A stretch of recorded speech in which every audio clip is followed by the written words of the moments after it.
मध्य प्रदेश में नए कृषि बिल को 19 दिसंबर को कांग्रेस पार्टी ने उपवास कर विरोध करने की घोषणा की है।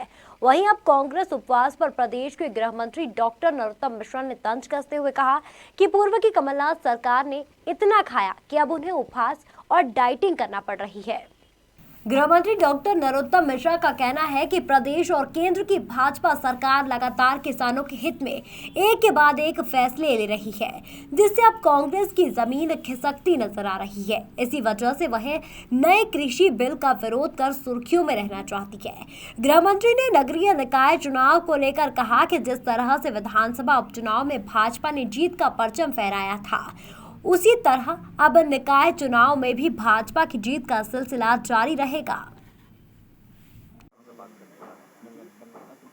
मध्य प्रदेश की सरकार किसान हितैषी सरकार है और किसान का बेटा यहाँ पर मुख्यमंत्री है। जितने किसान हितैषी निर्णय मध्य प्रदेश में हुए आज तक हिंदुस्तान में मेरी समझ में तो किसी सरकार ने नहीं की। कृषि कैबिनेट का गठन सिर्फ और सिर्फ मध्य प्रदेश में हुआ। कृषि का अलग से बजट सिर्फ और सिर्फ मध्य प्रदेश की विधानसभा में रखा गया। 0% ब्याज, माइनस पे ब्याज पे किसान को पैसा सिर्फ और सिर्फ मध्य प्रदेश में दिया गया। सिंचाई का रकबा 7.5 लाख हेक्टेयर से बढ़ाकर 45 लाख हेक्टेयर तक सीमित समय में, निर्धारित समय में सिर्फ और सिर्फ मध्य प्रदेश में हुआ। आजादी के बाद से जितने ट्रांसफार्मर किसानों के लगे थे उतने शिवराज सिंह जी की सरकार में फीडर सेपरेशन में सिर्फ और सिर्फ मध्य प्रदेश में ही हुए। और खेत को बिजली अलग, गांव को बिजली अलग गुजरात के पैटर्न से मध्य प्रदेश में प्रदान की गई। लॉकडाउन के बावजूद भी, लॉकडाउन पीरियड में भी हमने किसानों का गेहूं खरीदा और देश के अंदर नंबर 1 बने। हमने पंजाब को भी पछाड़ दिया।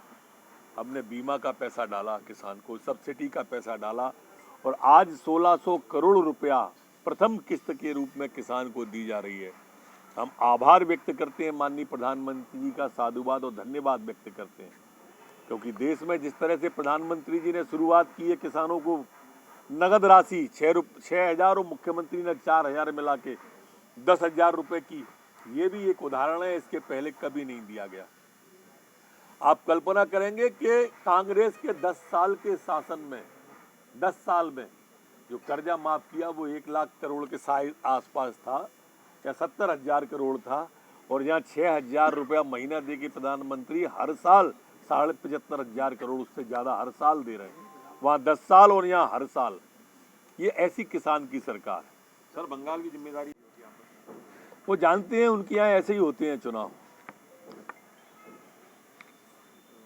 राष्ट्रीय अध्यक्ष का, कांग्रेस का तो कभी चुनाव हुआ ही नहीं है। वहाँ परिवार चलता है और वही परिवार बाद परिणाम में भी आपको यहाँ दिखेगा। चौतरफा खाया है। आंगनवाड़ी का, बच्चों का कुपोषण का माल राहुल गांधी तक खिला दिया। ये नहीं मालूम था कि मोदी जी की सरकार है, शिवराज सिंह की सरकार है, यहाँ कोई भ्रष्टाचार वाला बचेगा ही नहीं। अब आप देख लीजिए, ओवर ईटिंग का परिणाम डाइटिंग तक आ रहा है। अप्राइजल रिपोर्ट आ चुकी है। अप्राइजल रिपोर्ट में नामों के खुलासे सबके हो गए। इसलिए अब किसी और ये जो भी बात करे, देखो मित्रों, 28 तारीख को आई है और छिंदवाड़ा का बयान आया है उसके बाद। मतलब उन लोगों को मालूम था कि मुझे संन्यास क्यों लेना है, आराम करना क्यों चाहते हैं। अब कहाँ चाहते हैं ये स्पष्ट नहीं है, पर क्यों चाहते हैं ये स्पष्ट था अप्राइजल रिपोर्ट के बाद। हम तब भी कहते थे कि मध्य प्रदेश का वल्लभ भवन दलालों का अड्डा बन गया है, अब सिद्ध हो गया।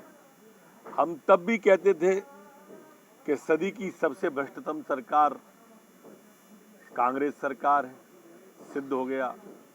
अब हम कह रहे हैं कि सदी के मध्य प्रदेश के सबसे भ्रष्टतम मुख्यमंत्री कमलनाथ है, अब सिद्ध हो जाएगा। प्रधानमंत्री 28 की भी ऐसे ही कह रहे थे वो, परिणाम देखे थे ना उनके 28 के कैसे आए थे। उनका कॉन्फिडेंस तब भी ऐसा ही था, जब सरकार बनी थी ना उस तब भी ऐसा ही था, 2/3 ला रहे थे वो। फिर बन गई थी तो फिर कह रहे थे 7 जन्म लेना पड़ेगा हटाने के लिए, तब कह रहे थे कि 5 साल चलेगी 5 साल। अभी 28 पे कह रहे थे कि हम फिर वापस आ रहे हैं, और तारीख इतनी है, 4 के बाद 5 आएगी, 10 के बाद 11 आएगी, अधिकारी सावधान हो जाएं। ऐसे ही नगर निगम की आप देखो फोकली सी उड़ जाएगी।